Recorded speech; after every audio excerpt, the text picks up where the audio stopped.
Sometimes I get scared as like a single female. I just feel like I can do whatever I can, but a man is so much stronger, like one hit. Like, what do you recommend for a single female living alone if an intruder were to come in?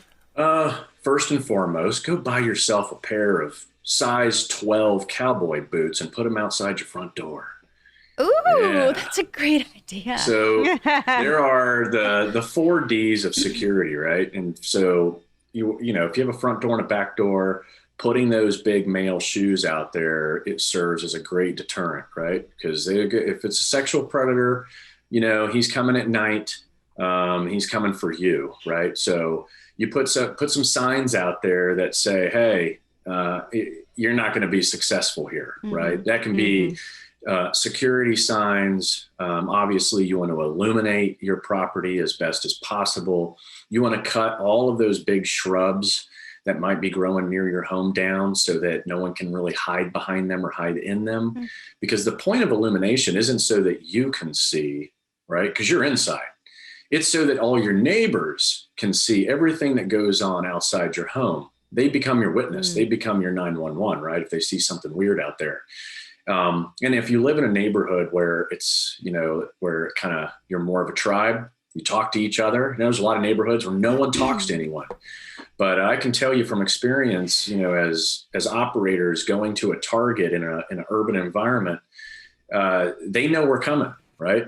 Because everyone Mm-hmm. talks, right? The grandma sitting in the window 24/7 is telling the entire neighborhood that, hey, you know, we're the bad guys, right? So the bad guys are coming, right? So the same thing can Mm-hmm. apply if you just talk to your neighbors, illuminate the place, put those signs and different signs and symptoms of a house that isn't going to take any, and it goes much further than what most people do is they just divert to, I'm just going to buy a gun, right? Well, yeah, I mean, now you're basically, what you're saying is, I'm going to wait until they're all the way inside and within range.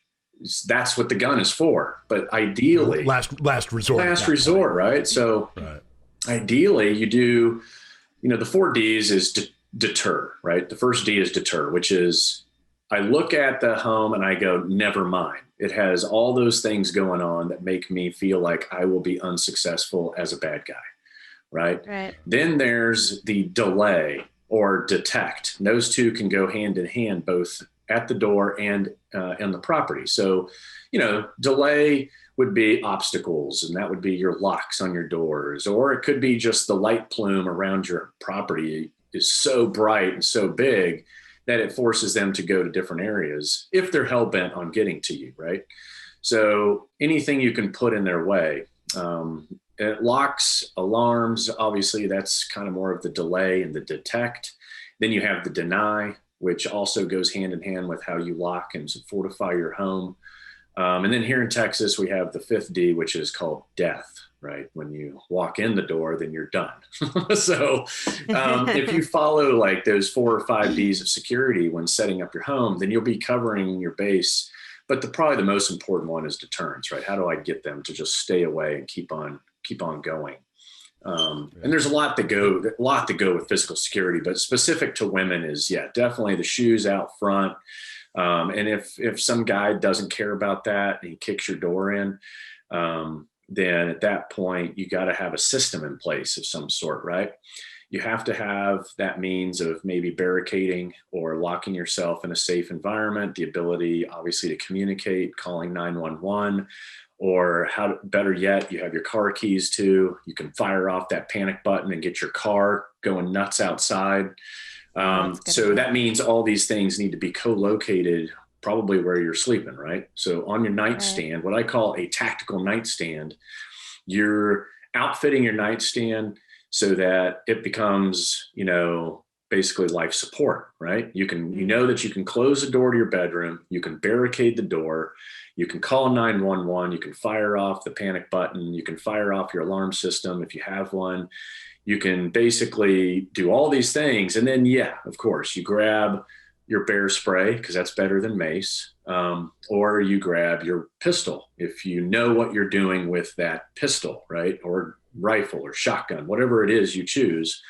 But key takeaway is you have to know what you're doing with that thing before you just go and buy one and put it in your nightstand and think you're going to be okay. Because the last thing you'd want anyway is for that to be taken from you and used against you. So make sure if you're going to go down the path of firearms, get the training to go along with it, and then sustain that training on a regular basis. But base book 2, 100 Deadly Skills Survival Edition, is literally 100 skills on that type of stuff. So I could talk all day to it, but there's a lot of great, easy ways to really fortify your living environment, both the home itself and the room in which you sleep.